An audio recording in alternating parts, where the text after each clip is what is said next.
Hello, today we're going to be talking about the requirements that need to be filled in order to be accepted into medical school. If you're interested in medical school but don't know where to start, want to know the exacts to make a plan to work towards medical school? Well, today I'm going to go over some of the basic requirements and the importance of forming a plan.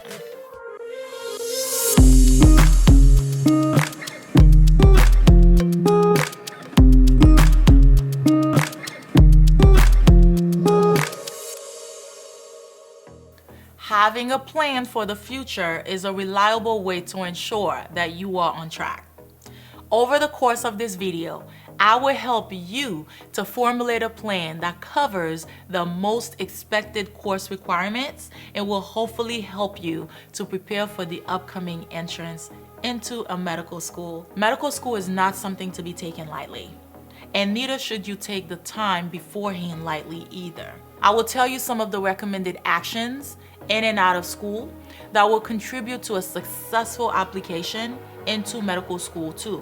Hey guys, I'm Dr. Ava. I'm an internal medicine hospitalist who, like you, went through the pressure of detailing a plan to get into medical school. I'm going to take you through my own personal experiences during my time in undergrad, what the requirements are to get into med school, and what some of the most important things to focus on are, while giving you some tips and tricks along the way, of course. I know that the road to medical school can be a difficult one.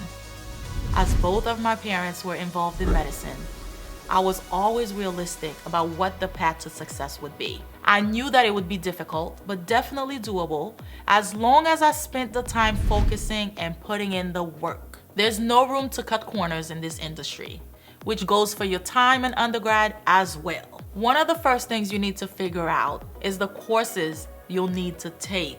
It is probably obvious, but in case you are not aware, science classes are a must, even if your major does not require them. Biology in particular is a course and major to consider for those interested in a medical career. Of the courses you need to take, they will vary slightly to fill different requirements, but generally speaking, you'll need to take these. You will need to take a course in behavioral sciences, biology including lab experiences, chemistry or biochemistry, physics, math, and a writing-centered course. Some classes need to be more times than others, such as chemistry requiring multiple years, whereas a writing-centered course only need 1 year. For examples of courses that will fulfill requirements, you can take psychology, cellular biology, organic chemistry, and general chemistry, calculus-based physics, statistics or biostatistics, and creative writing.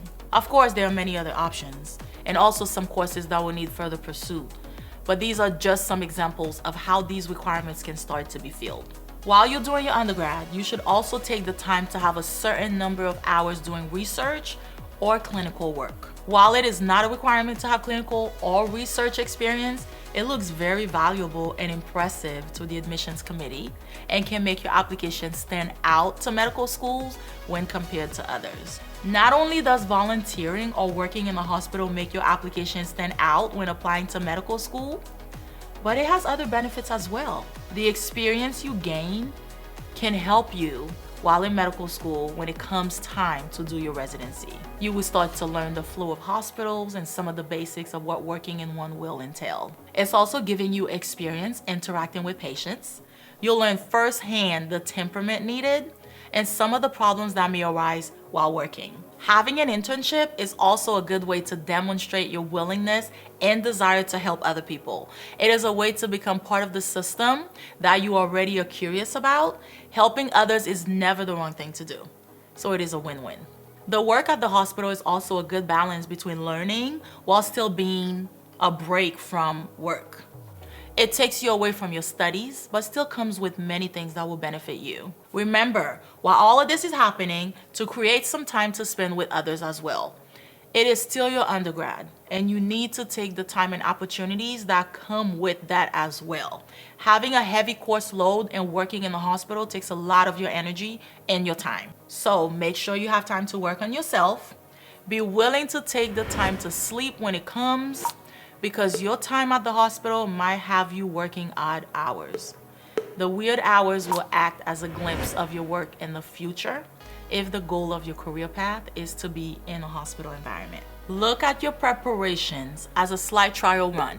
It's a glimpse into the most likely high-stress job that you will have in the future, where you need to be capable of balancing a heavy workload with short deadlines. It's also vital to become a good communicator, as you will often work with others, not to mention converse with your patients. So keep in mind that the heavy workload, short deadlines, and odd hours that you will be working to eventually attend a medical school is all to help you be prepared to handle the workload once you are there. Take the lessons you learned to heart and try to find ways to learn that aren't limited to just the information you are taking in, but the skills and habits you will begin building as well. Keep your notes organized as you move forward, as they may become relevant again, and there will be useful resources for future exams such as the MCAT and USMLE as well.